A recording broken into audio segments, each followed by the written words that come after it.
Donc, mutuelle, prévoyance, assurance, par où commencer? Si vous êtes créateur d'entreprise, lorsque vous créez une entreprise, vous le savez, vous recevez tout un tas de documents avec des propositions d'adhésion à des contrats. Et lorsqu'on se lance, on a un peu de mal, il est un peu difficile de faire le tri entre ce qui est obligatoire, facultatif, et surtout, qu'est-ce qu'il faut prioriser. Alors, c'est bon, ça vaut pour ceux qui se lancent, ça vaut aussi pour les entrepreneurs qui sont déjà lancés depuis 1 an, 2 ans, 3 ans. Souvent, je rencontre des entrepreneurs qui sont parfois lancés depuis 5, 6 ans et qui n'ont pas mis en place le minimum nécessaire et indispensable pour sécuriser leur situation personnelle et sécuriser leur entreprise. Donc, si vous êtes entrepreneur solo, petite entreprise, quand je dis solo, c'est seul dirigeant d'entreprise, eh bien, vous avez deux familles de risques. En tous les cas, il y a les risques qui vont vous concerner, vous, dirigeant d'entreprise, et votre entreprise également. C'est deux choses qui sont différentes. On va d'abord parler des risques qui vous concernent vous, comment vous protéger, et puis ensuite les risques qui concernent votre entreprise, comment la protéger. Donc, dans les risques supportés par le dirigeant, eh bien, le premier, c'est tout simplement la responsabilité financière du dirigeant. Ça veut dire quoi? Ça veut dire que, ou la responsabilité pénale, pardon. Ça veut dire que le dirigeant, dans sa fonction de dirigeant, vous le savez, il peut être engagé, il peut être embarqué dans par le passif de l'entreprise. Alors, pour ça, évidemment, il y a des solutions qui ont été mises en place. C'est la responsabilité limitée. Alors aujourd'hui, toutes les entreprises pratiquement sont à responsabilité limitée.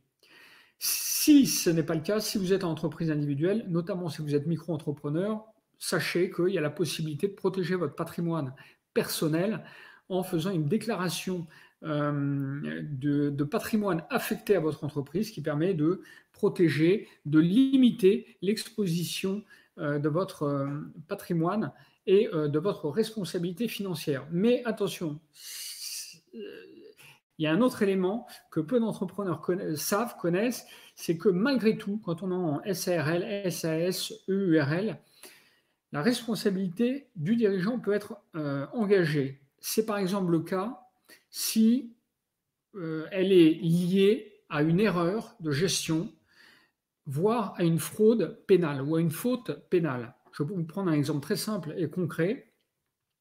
C'est que si vous êtes dirigeant d'entreprise, que votre entreprise est une voiture, et vous conduisez sans assurance, vous avez un accident, c'est votre entreprise qui est responsable, mais puisqu'il y a une faute de gestion caractérisée, qui est le fait de ne pas avoir pris de contrat d'assurance, votre responsabilité, vous, en tant que dirigeant, elle va être engagée. Elle peut être engagée dans certaines situations, au-delà de la responsabilité limitée, à partir du moment où le dirigeant commet une faute. Donc, pour ça, première chose, se mettre sous un format d'entreprise SARL ou SAS, c'est-à-dire responsabilité limitée. Et la deuxième chose, c'est d'être très prudent sur les infractions, sur le fait qu'au-delà de la responsabilité limitée, votre responsabilité peut être engagée. Donc, ça veut dire, j'allais dire, de connaître un peu le code pénal, en tous les cas, de ne pas faire de faute de gestion. Le simple fait de savoir que si vous faites des fautes de gestion, votre responsabilité peut être engagée, c'est déjà une façon de se protéger. Alors, simplement pour terminer là-dessus, vous voyez que les enjeux financiers concernant le chef d'entreprise sont plutôt limités.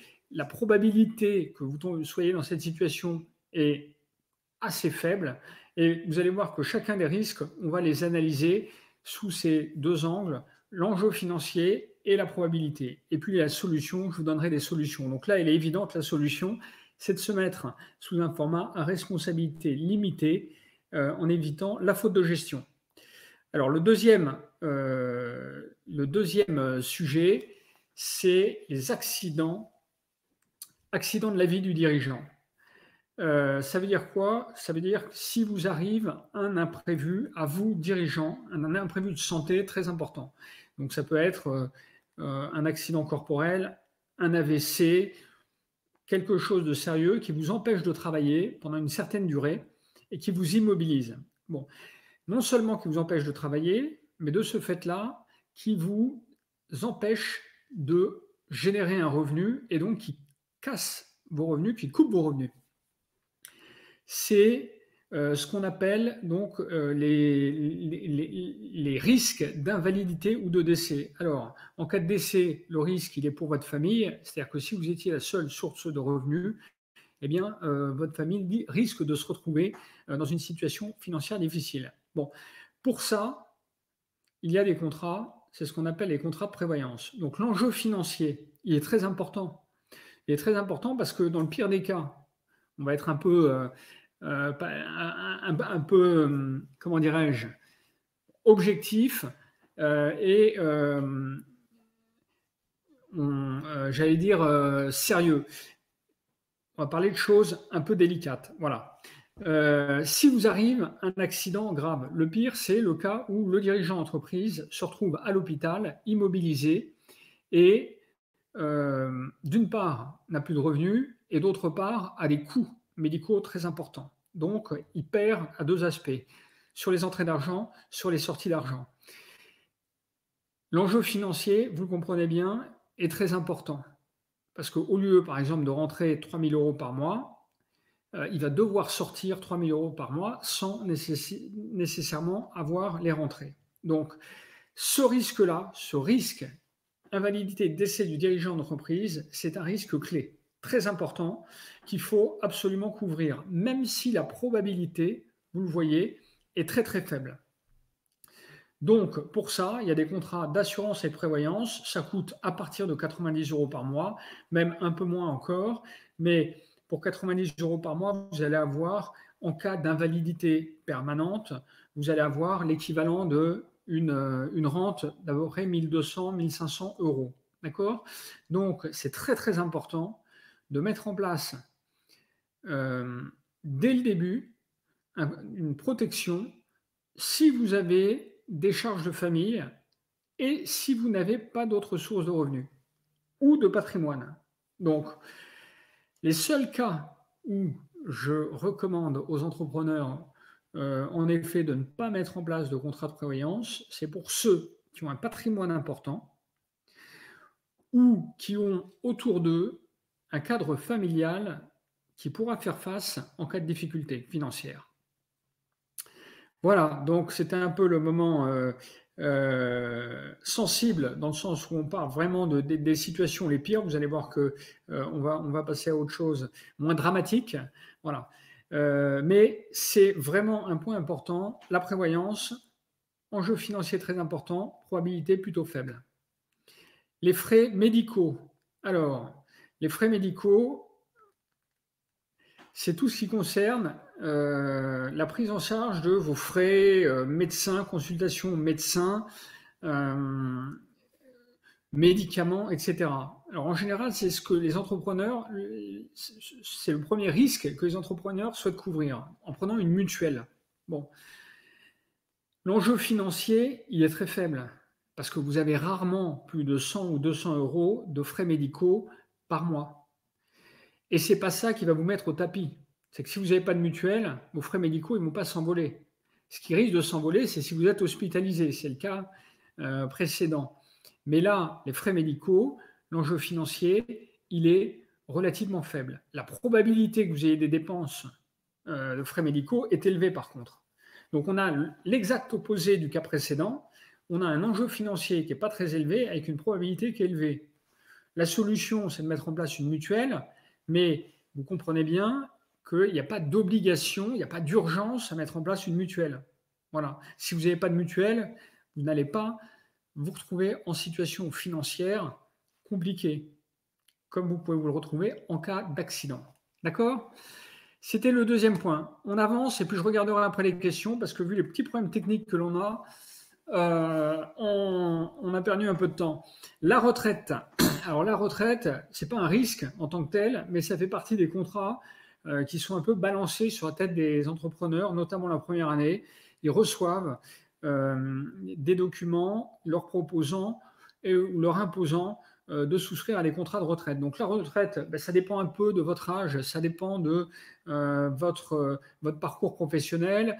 C'est un enjeu financier, ça va le devenir de plus en plus au fur et à mesure que vous allez vous rapprocher de l'âge de la retraite. Si vous êtes jeune, ce n'est pas votre priorité. La probabilité que ce soit un sujet pour vous, elle est variable.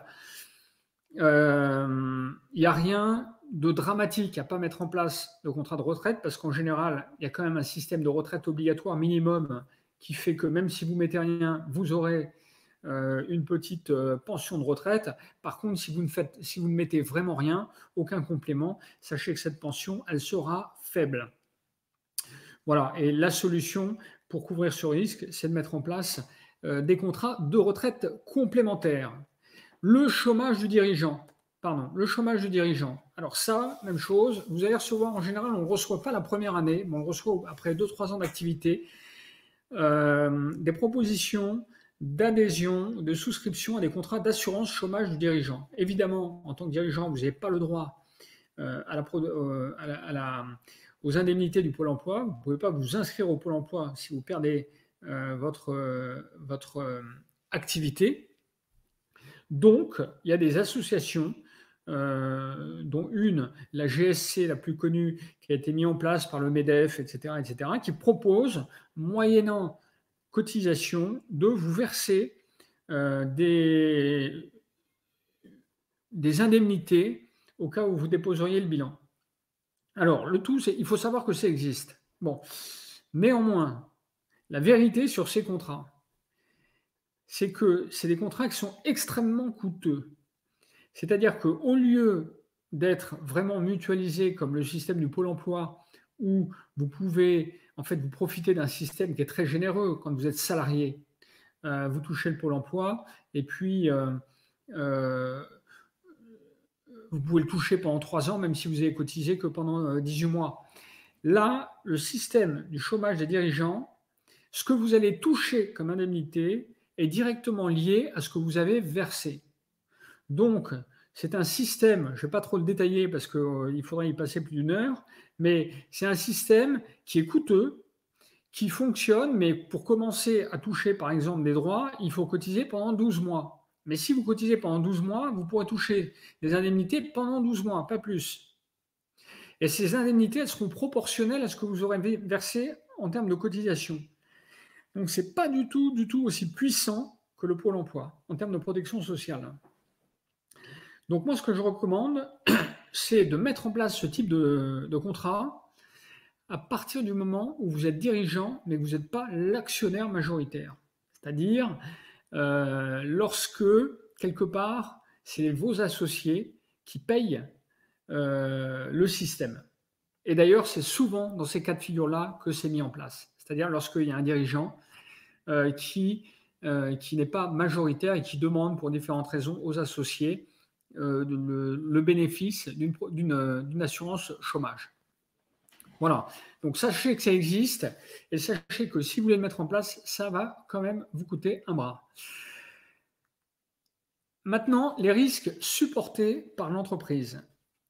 Alors, les risques supportés par l'entreprise, on va faire un petit tableau récapitulatif, hein, il arrivera à la fin, vous verrez tout ça, vous aurez un tableau qui récapitulera les risques et on verra à la fin quelles sont les principales actions que vous devez mettre en place.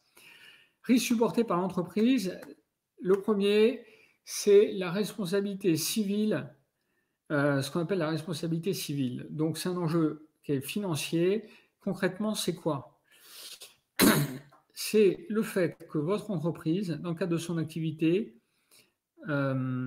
provoque un préjudice auprès d'un tiers, qui peut être un client, qui peut être, peu importe. Quelqu'un vient dans vos locaux, tombe dans l'escalier, se casse une jambe, c'est vous qui êtes responsable. D'accord ? Donc, ce risque-là, c'est le risque, c'est ce qu'on appelle le risque de responsabilité civile. Donc, si vous avez une assurance, ben, c'est l'assurance qui paye. Et si vous n'avez pas l'assurance, c'est vous qui allez payer. Bon, la jambe cassée, ce n'est pas un cas trop grave. On va prendre un autre risque. C'est que vous avez une activité de conseil. Vous conseillez un de vos clients. Vous lui donnez un conseil. Le conseil s'avère ne pas être bon pour le client, et le client se retourne contre vous en disant: «Oh là là, tout ça, c'est de la faute de mon fournisseur, de mon conseiller. J'ai perdu 100 000, 200 000, 1 million d'euros, 10 millions d'euros. Je ne les aurais pas perdus si j'avais été bien conseillé.» Et donc, il vous attaque devant les tribunaux pour obtenir réparation du préjudice que votre entreprise lui a causé. C'est la responsabilité civile de l'entreprise. Autant dire que c'est exactement comme l'assurance de la voiture, de votre voiture, c'est que conduire sans assurance, c'est extrêmement dangereux. Conduire une voiture sans assurance, c'est très dangereux. Mais conduire une entreprise sans assurance, responsabilité civile, ça l'est autant.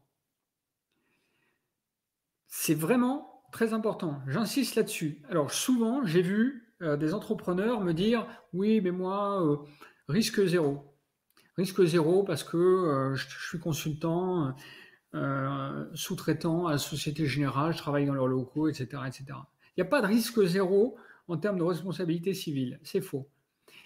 Toujours, il y a toujours un risque. Toujours, toujours, toujours. Et voilà, bon, il faut être expert en assurance pour pouvoir faire l'inventaire des risques possibles, mais quelle que soit votre activité, quelle qu'elle soit, il peut y avoir un risque. Vous vous déplacez avec votre ordinateur, vous foutez le feu à l'espace de coworking dans lequel vous êtes, vous mettez le feu chez un client, vous même un virus, même à partir de votre ordinateur, vous transmettez un virus sur l'ordinateur d'un de vos clients, vous lui envoyez un fichier qui est verrouillé, il se retourne contre vous.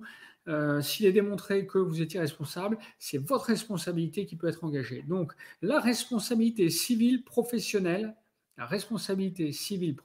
RCP, vraiment, c'est à pas négliger. En plus de ça, ça coûte pas très cher, 280 €. Alors EasyBlue, c'est un nouvel acteur qui est apparu.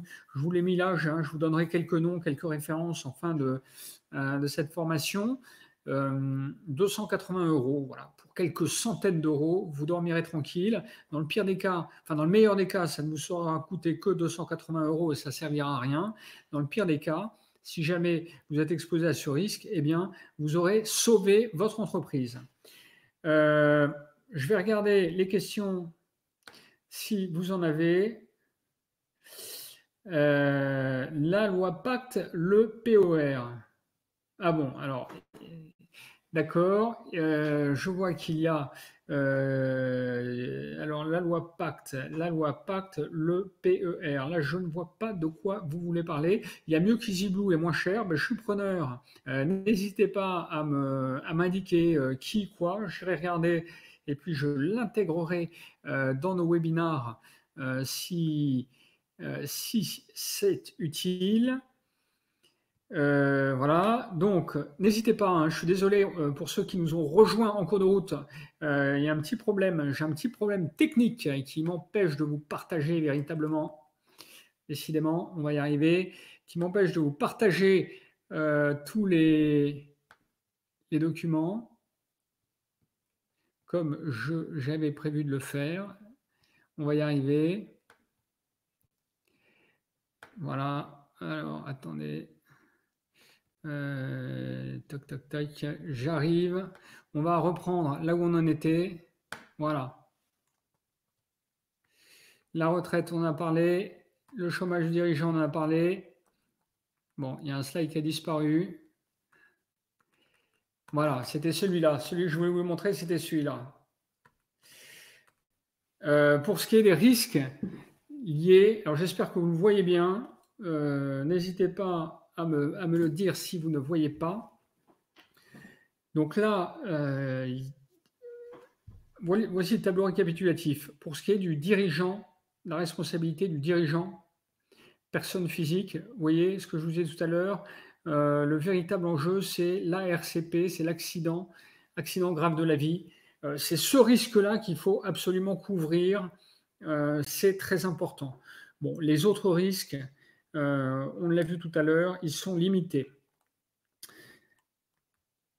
Le risque supporté par l'entreprise. Donc la responsabilité civile professionnelle, donc EasyBlue, il y a probablement d'autres acteurs qu'EasyBlue. Faut pas, donc je regarderai, partagez-nous vos références si vous en avez. Ensuite, le risque immobilier locatif. Le risque immobilier locatif, souvent les gens pensent que quand ils ont une responsabilité civile professionnelle, ils sont tout couverts. Si vous avez des bureaux, vous avez l'obligation d'avoir une assurance comme l'assurance de votre habitation pour couvrir les risques d'occupation des bureaux. Donc si vous déclenchez une fuite dans vos bureaux, que vous inondez le voisin, eh bien, vous devez avoir une assurance. La RCP, la responsabilité civile professionnelle, ne couvre pas ce type de risque. Donc, je l'ai noté. L'enjeu financier, il est assez faible parce que ce n'est pas avec un dégât des eaux que vous allez ruiner votre entreprise. La probabilité que ça arrive est assez faible, elle aussi. Voilà. Et ça coûte à peu près à partir de 250 € par an. On continue. Le risque perte d'exploitation. Alors celui-là, évidemment, tout le monde en parle puisque très peu de gens l'ont pris. Le risque perte d'exploitation, c'est donc un risque que couvrent les assurances lorsque un contrat spécifique a été mis en place pour couvrir ce risque. Alors ce qu'il faut bien comprendre, c'est que la risque perte d'exploitation, l'assurance ne va pas vous... Par exemple, dans le cadre de la crise du coronavirus, les assurances qui ont couvert ce risque n'ont pas versé l'équivalent du chiffre d'affaires perdu pendant la période de confinement. L'assurance vous verse la perte liée à un incident, à un imprévu, à un événement qui vous empêche de travailler. Donc c'est par exemple notamment le cas le plus connu, c'est lorsque une entreprise a par exemple un entrepôt, une usine ou une boutique et qu'il y a un incendie. Voilà, vous avez une boutique, vous êtes dans un centre-ville, vous avez un commerce, l'immeuble brûle, pas forcément de votre fait, du fait du voisin du dessus. Ben, vous ne pouvez plus travailler pendant 3 mois.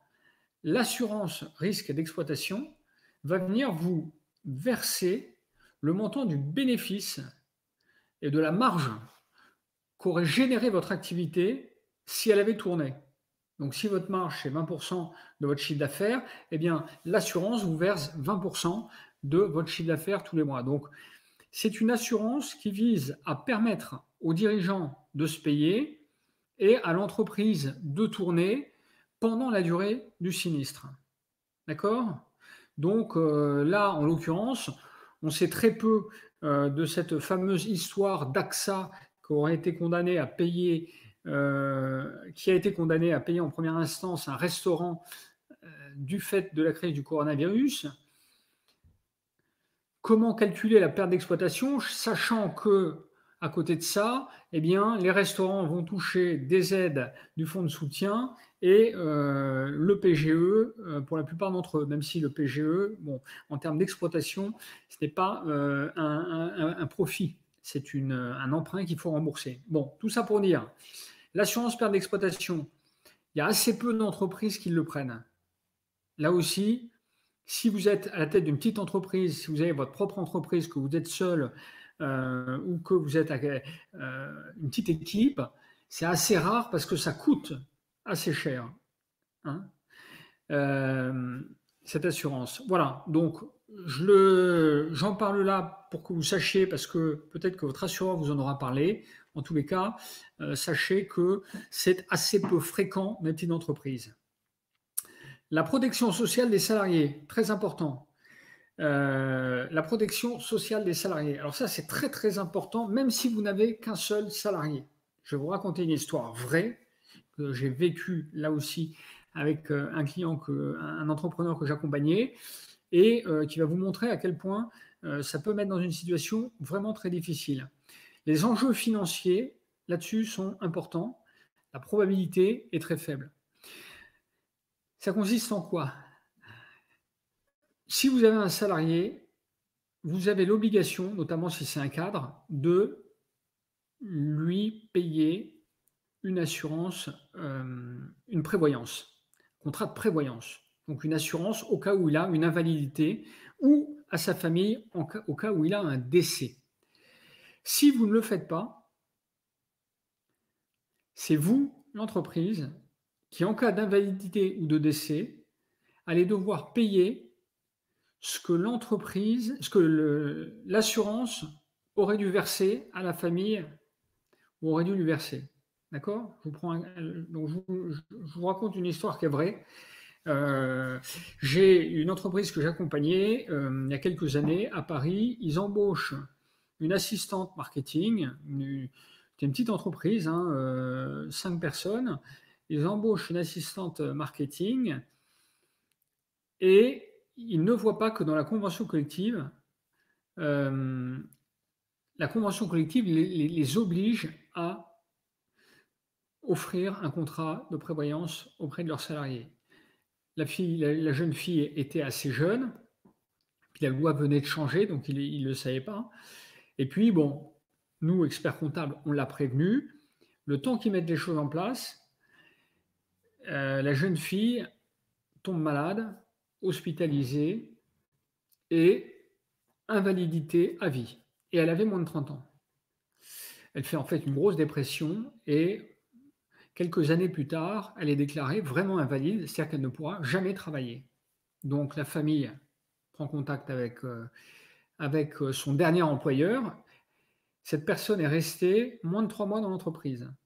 Et dit, la famille vient voir l'entreprise en disant, est-ce que vous pouvez nous donner les coordonnées de la compagnie d'assurance, de prévoyance? Manque de bol, le dirigeant n'a pas envoyé le bulletin d'adhésion. Voilà. Et l'entreprise se retrouve avec 60 000 € à payer chaque année, sans limitation de durée, à sa famille. Enfin, cette personne, en fait, parce que la personne est hospitalisée, mais c'est elle qui touche, même si c'était la famille qui a fait les formalités. 60 000 € par an, sans limitation. Vous voyez la charge financière que ça représente. Tout ça parce que le dirigeant, à ce moment-là, a considéré que ça ne faisait pas partie des priorités, ou qu'il pouvait faire plus tard, ou que la jeune fille était partie, donc pour finir, ce n'était pas si grave. Non, c'est clé. Et ce qui l'a piégé d'une certaine façon, c'est le fait que la convention collective obligeait à mettre en place ce contrat de prévoyance, même dans une petite entreprise et même pour une personne qui était relativement jeune. Donc, vous ne pouvez pas, si vous avez des salariés, surtout, renseignez-vous sur ce qu'oblige votre convention collective en termes de protection sociale de vos salariés, et puis faites bien les choses, parce que financièrement, l'enjeu est potentiellement colossal. Voilà, donc dans ce tableau, un récapitulatif de tous les postes, tous les zones de risque que l'on a évoquées, et j'attire votre attention sur les 4 zones de risque identifiées importants. Le premier, on l'a vu, qui touche le dirigeant, c'est la responsabilité financière du dirigeant. Pour ça, il faut qu'il se mette en responsabilité limitée et qu'il ne se mette pas en situation d'infraction pénale. Les autres risques, c'est la prévoyance en fonction de votre situation financière, patrimoniale, personnelle. Est-ce que vous avez besoin d'un contrat de prévoyance? Que se passe-t-il si vous avez un accident? Est-ce que votre famille a de quoi faire face à vos besoins financiers et à ses besoins à elle? Si ce n'est pas le cas, eh bien, mettez en place un contrat de prévoyance. À titre indicatif, hein, je vous ai mis à partir de, vous trouverez moins cher probablement, mais le à partir de, c'est sur la base de contrats quand même qui vous donne une couverture minimum. Ensuite, la responsabilité, alors au niveau de l'entreprise, la responsabilité civile obligatoire, c'est très important, on l'a vu, RCP. Encore une fois, je vous rappelle que ce n'est pas obligatoire dans le sens de la loi, il n'y a pas une obligation, comme il y a une obligation pour les voitures, c'est là où c'est un peu piégeant, c'est qu'il y a plein d'entreprises qui n'ont pas de RCP, mais c'est dangereux de ne pas le faire. Donc, raison pour laquelle je vous dis, c'est obligatoire. Mettez absolument en place une responsabilité civile professionnelle. Risque immobilier locatif, là aussi, là c'est obligatoire, légalement c'est obligatoire, c'est-à-dire que votre propriétaire vous le demandera ou votre locataire, si vous êtes sous-locataire, vous l'a déjà demandé, vous le savez. Et enfin, la protection des salariés, c'est obligatoire par la loi. Ne sous-estimez pas ce risque-là, mettez-le en place, c'est très important. Total coût estimé minimum pour une petite entreprise, il faut compter à peu près 530 €. Alors on a fait un calcul qui comprend notamment la responsabilité civile immobilière et le locatif. Bon, mais c'est à chacun de faire sa petite totalisation en fonction de son cas particulier. Voilà. Si vous voulez aller plus loin, voici quelques noms, quelques noms d'acteurs sur ce marché. Donc pour la RCP, je vous le disais, EasyBlue, c'est celui que je connais qui active facilement et qui propose des choses. On n'a pas de partenariat avec eux. Pour la mutuelle et la prévoyance, vous pouvez aller faire un tour chez Alan. C'est un acteur totalement en ligne. Même chose, qui propose des très petits contrats. Alors quand même, hein, à chaque fois, il faut avoir conscience du fait que vous pouvez toujours trouver moins cher. Dans les assurances, vous savez qu'il y a deux choses à suivre. Vraiment avec attention, c'est le montant des franchises. Plus les franchises sont élevées, plus les cotisations sont faibles, et le montant des garanties. Donc on peut toujours trouver des mutuelles à 9 euros, mais enfin si c'est pour qu'on vous rembourse 10 euros si vous changez une dent, c'est évident que le jeu n'en vaut pas forcément la chandelle. Donc c'est souvent difficile de comparer différentes offres. Voilà, ne cherchez pas forcément les contrats les moins chers, essayez de prendre le contrat qui correspond le mieux à vos besoins. Voilà, vous faites le cahier des charges de ce dont vous avez besoin. Évidemment, ils ont des propositions qui sont déjà calibrées pour les indépendants, affinées en fonction de votre situation, et puis à ce moment-là, soumettez à la concurrence, allez demander un deuxième devis en fonction d'un premier cadre que vous avez. Pour la GSC, l'assurance chômage des dirigeants, voilà, c'est sur le site gsc.asso.fr, c'est une association. Il y en a d'autres, hein, vous en trouverez d'autres. Encore une fois, c'est très onéreux. Voilà, je retourne dans les questions, je suis désolé, petit problème technique, on fera mieux la prochaine fois. J'essaie de retrouver voilà, ma page. Non, je n'ai pas ma page, décidément. Là, c'est vraiment un peu difficile. Voilà, je ne retrouve plus rien. Bon, c'est pas grave, on va terminer là-dessus. Voilà, non, les questions sont là. Vous parliez de retraite, donc le PER. Bon, ok. D'accord. Alors, attendez. Bon, c'est pas grave. Le PER, Alan n'est pas un assureur, il compense leur déficit par des appels publics à l'épargne chaque année. C'est vrai, c'est pas un assureur, je pense que ça doit être un courtier. Donc, assureur ou courtier, je ne sais pas précisément. Je regarderai, je vous le dirai. En tous les cas, ils proposent des produits finis qui sont plutôt bien montés, avec des offres vraiment destinées aux petites entreprises, aux très petites entreprises, aux freelances. Donc, rapprochez-vous d'Alan. Encore une fois, il y a d'autres acteurs. Donc, n'hésitez pas à taper sur Google les assurances